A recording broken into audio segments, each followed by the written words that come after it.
ചെറുപ്പത്തിലേ ഉള്ള പിരിവിരിപ്പ് അല്ലെങ്കിൽ ഹൈപ്പർ ആക്ടിവിറ്റി, അല്ലെങ്കിൽ സംസാരം ഡിലേ ആയുള്ള കുട്ടികൾ, അല്ലെങ്കിൽ ശ്രദ്ധക്കുറവുള്ള കുട്ടികൾക്ക് ഇത് ലേണിംഗ് ഡിസബിലിറ്റി വരാനായിട്ട് ചാൻസസ് കൂടുതലാണ്.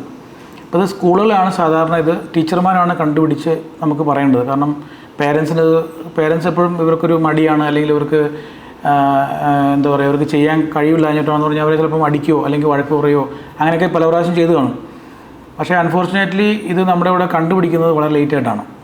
അപ്പോൾ കണ്ടുപിടിച്ച് കഴിഞ്ഞാൽ ഇവർക്ക് നോർമൽ ടീച്ചിങ് മെത്തേഡല്ല അവർക്ക് വേണ്ടത്. കാരണം ഒരു ക്ലാസ് റൂമിൽ നമ്മൾ നോക്കുകയാണെങ്കിൽ 30 മുതൽ 40 കുട്ടികൾ വരെ പഠിക്കുന്നുണ്ടാവും. എല്ലാവരും പഠിക്കുന്നത് ഒരു സിലബസ് ആയിരിക്കും. പക്ഷേ ഇതിലൊരു വ്യത്യസ്തമായിരിക്കും. ഇവർക്ക് കുറച്ചുകൂടി ഡിഫറൻ്റ് ആയിട്ട് വേണം പഠിപ്പിക്കാൻ. കാരണം ഇവരുടെ ലേണിംഗ് സ്റ്റൈൽ, ചിലർക്ക് കൈനസ്തെറ്റിക് ലേണിംഗ്, അവർക്ക് എന്താ പറയുക, അവർക്ക് ലേണിംഗ് സ്റ്റൈൽ കുറച്ച് ഡിഫറൻ്റ് ആയിരിക്കും. അവർക്ക് നമ്മൾ സാധാരണ കുട്ടികൾ പഠിപ്പിക്കുന്ന പോലെ അവർക്ക് പഠിക്കാൻ പറ്റത്തില്ല. അപ്പോൾ അതിന് വേണ്ടിയിട്ടുള്ളൊരു IEP പ്രോഗ്രാം അത് സാധാരണ ചെയ്യുന്നത് ഒരു സ്പെഷ്യൽ എഡ്യൂക്കേറ്ററാണ്. സ്പെഷ്യൽ എഡ്യൂക്കേറ്റർ എന്ന് പറഞ്ഞാൽ ക്വാളിഫൈഡ് ഇൻ ലേണിംഗ് ഡിസബിലിറ്റിയിൽ അഡ്വാൻസ്ഡ് ആയിട്ട് കോഴ്സ് B.Ed പഠിച്ച സ്പെഷ്യൽ എഡ്യൂക്കേറ്റർ ആണെങ്കിൽ ഇവരുടെ റെഗുലർ കരിക്കുലം നമുക്ക് മോഡിഫൈ ചെയ്തിട്ട് ഇവർക്ക് വേണ്ടിയിട്ടുള്ള പ്രോഗ്രാം കൊടുക്കാൻ പറ്റും.